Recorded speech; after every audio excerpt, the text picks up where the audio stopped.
que no tiene que ir. Otro de los principios que hay que poner es el aire acondicionado, por favor. No, llega la austeridad ahí. Ya llegó desde siempre se ha estado instalada. Sí. Sí. Oye, Pues te puedo proponer una cosa. Pregunta cuántas instituciones le proporcionan a los servidores públicos de alto mando celulares institucionales. Y vas a ver que en el INE desde hace varios años no, por cierto. El presidente, con respecto a lo que ayer pasa de este acuerdo de la Comisión de Prerrogativas, el presidente pidió a todos los partidos políticos que renuncien al 50% de sus prerrogativas. ¿Esto complicaría de alguna manera el papel de los partidos políticos, la vida pública? Es una decisión de los propios partidos políticos. Comenzaría diciendo algo que es muy importante. El cálculo del financiamiento público para los partidos políticos para el próximo año, y que como ustedes saben y han reportado, ascenderá a más de 5.230 millones de pesos. No es una decisión del INE, eso quiero empezar ahí, siendo enfático en ese punto. Es un mandato de la Constitución. El INE es simple y sencillamente la autoridad encargada de aplicar el cálculo que establece la Constitución. La Constitución establece que tiene que multiplicar el número de electores en el padrón electoral al corte del 31 de julio del año previo, es decir, el 31 de julio que acaba de pasar, por el 0.65% de la UMA diaria. Y eso es lo que nos da esa cifra. No es una decisión del INE, ¿eh? En esto quiero ser enfático. En el INE siempre hemos planteado que los montos en los que está llegando el financiamiento público vale la pena que sean discutidos y eventualmente sean revisados, sin afectar las necesidades de gasto reales que necesitan los partidos políticos, porque son instituciones indispensables para el funcionamiento de la democracia. Este es el primer punto. ¿Hay algún medio que ha señalado que el INE decidió que fuera esa cantidad? No, el INE simple y sencillamente aplicó una decisión que está plasmada en la Constitución y que es producto del consenso de los propios partidos políticos, por un lado. En segundo lugar, después de los sismos de 2017, el INE estableció e hizo pública cuál era la única ruta legal que existe para que los partidos políticos puedan eventualmente, digámoslo así, dejar de recibir la totalidad del dinero que por ley les corresponde. Y esa vía es que se le notifique al INE que no quieren recibir una parte de las administraciones, es decir, del dinero que se les entrega mensualmente a los partidos. Esto ya ha ocurrido.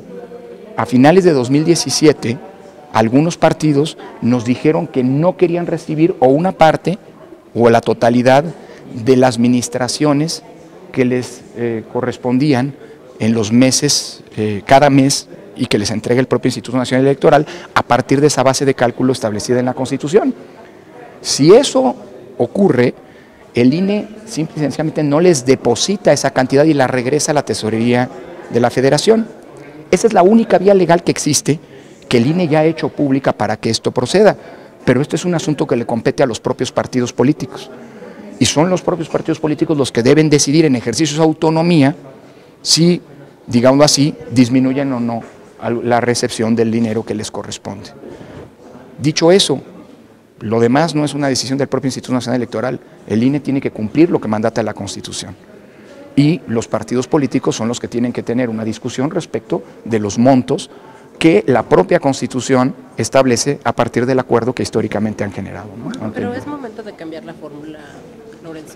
Miren, yo lo que he sostenido es que el problema no está tanto en el financiamiento federal. La reforma de 2014 incrementó de manera muy importante el financiamiento público local.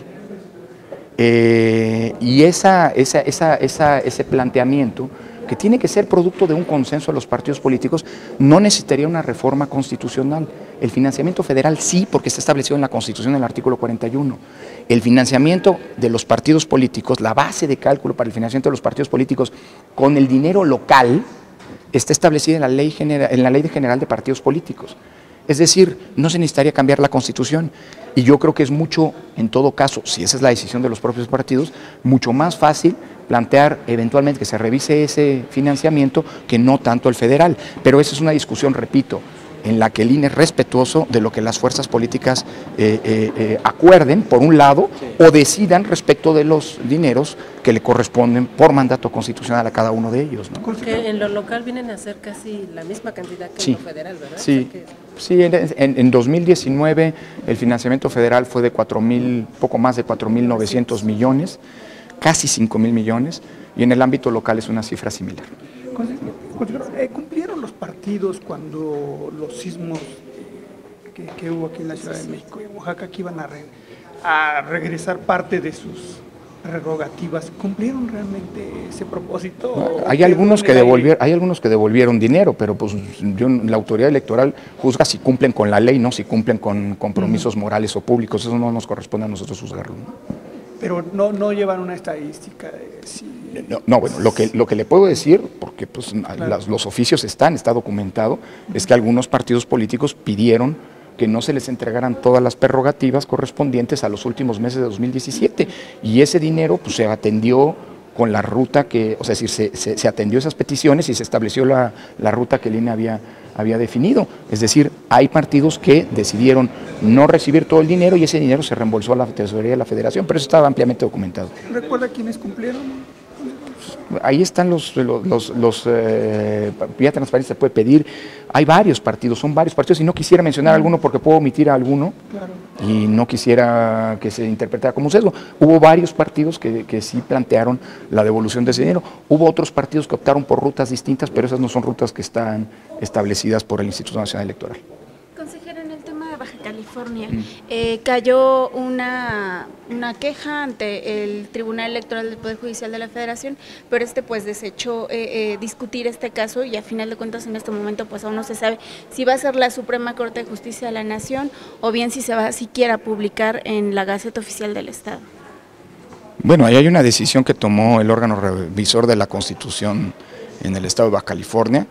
Yo mismo públicamente he señalado que es una decisión grave, que implica un precedente muy peligroso para la estabilidad y consolidación del sistema democrático. Las reglas del juego se pueden cambiar, pero hay reglas del juego democrático, del juego electoral, pero hay reglas para cambiarlas. O sea, hay reglas para cambiar las reglas. Y las reglas son muy claras, están establecidas en la Constitución. Todo cambio de las reglas del juego democrático tiene que ocurrir antes de que el juego, es decir, de que el proceso electoral en el que se van a aplicar, arranque. Si no hay cambios 90 días antes de que inicie un proceso electoral, esas reglas o esos cambios no pueden aplicarse en el proceso electoral de que se trate.